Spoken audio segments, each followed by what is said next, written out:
ये कहानी है शिवपुर गांव की, जहां रेखा नाम की एक महिला रहती थी।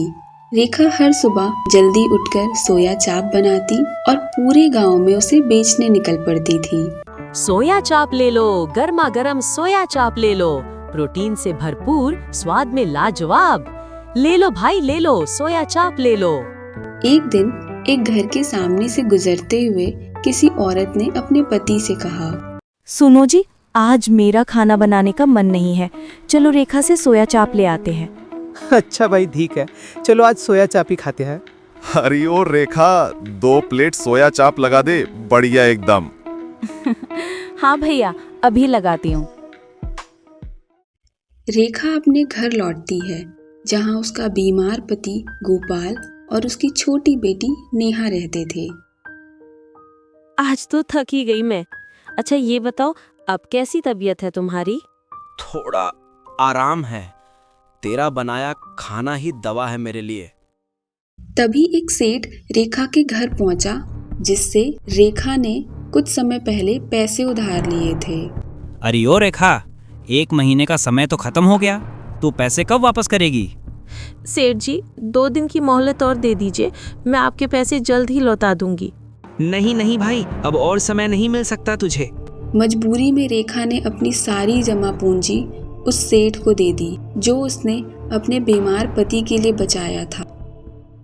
काश किसी तरह मैं जल्दी अमीर हो पाती तो सारी टेंशन ही खत्म हो जाती।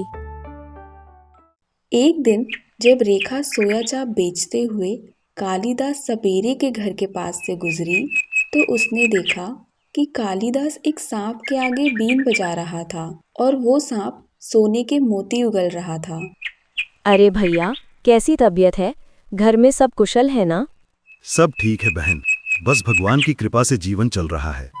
उसके पूछने पर कालीदास ने बताया कि एक दिन उसे रास्ते में घायल सांप मिला था। उसने उसकी मदद की और तभी से वो सांप उसे सोने के मोती देने लगा।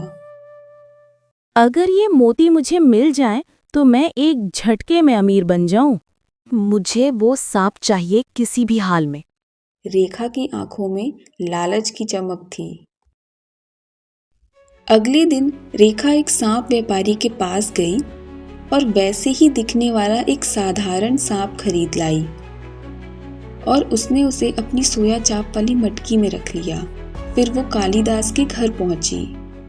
भैया, अरे ओ भैया, बाहर तो आना, आज बहुत खास सोया चाप बनाया है, पूरे गांव ने चखा है, अब आप भी लीजिए।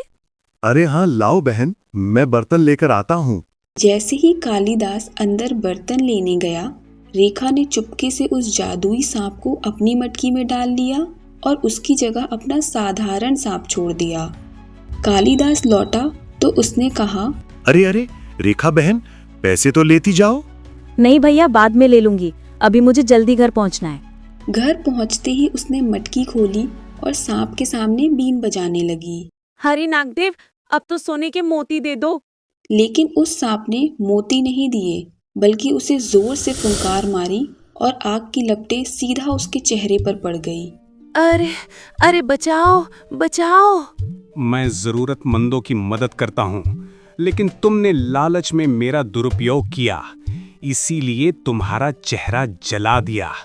कृपा करो नागदेव, मैं अपनी गलती मानती हूँ, मुझे माफ कर दो, मैं कभी लालच नहीं करूंगी। पहले मुझे वापस उसके पास पहुंचा दो जहां मेरी जगह थी। रेखा ने ठीक वैसा ही किया।